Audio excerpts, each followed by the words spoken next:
Hello, WhatsApp guys, myself Sudipa. আজকের ভিডিওটা হতে চলেছে ভীষণই অসম। কেননা আজ আমি ক্রিয়েট করব 3D সোশ্যাল মিডিয়া আইকন। তো তোমরা এখন স্ক্রিনে দেখতেই পাচ্ছ যে 4টে সোশ্যাল মিডিয়া বাটন আছে।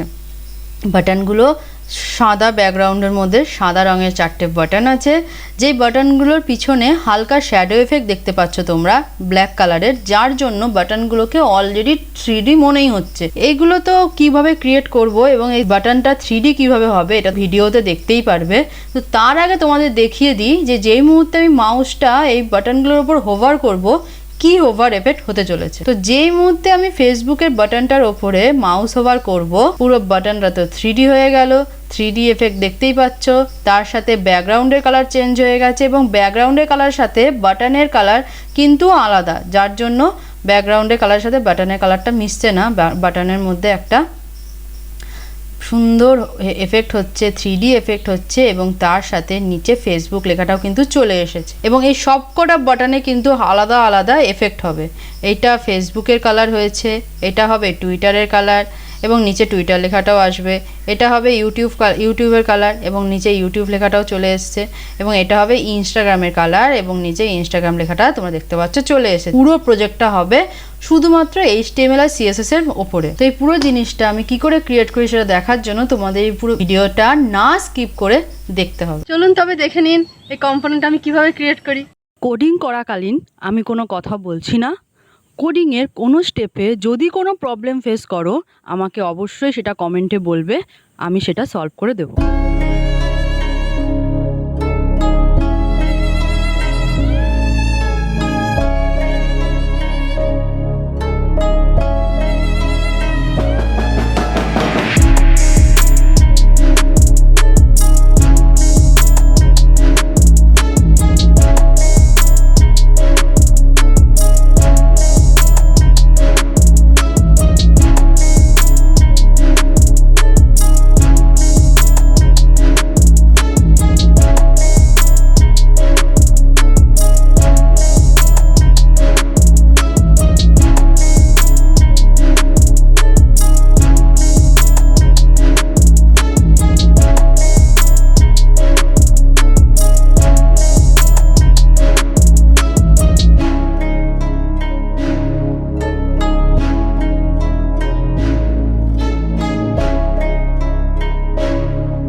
Video complete. কেমন লাগলো এক্ষুনি কমেন্ট করে জানিয়ে দাও, লাইক করে দাও, শেয়ার করে দাও, সমস্ত ফ্রেন্ডসদের গ্রুপে শেয়ার করে দাও। চ্যানেলে যদি নতুন হয়ে থাকো চ্যানেলটা এক্ষুনি সাবস্ক্রাইব করে নাও, আর যদি ফেসবুক থেকে দেখে থাকো তাহলে পেজটা ফলো করে দাও। Take care, tata.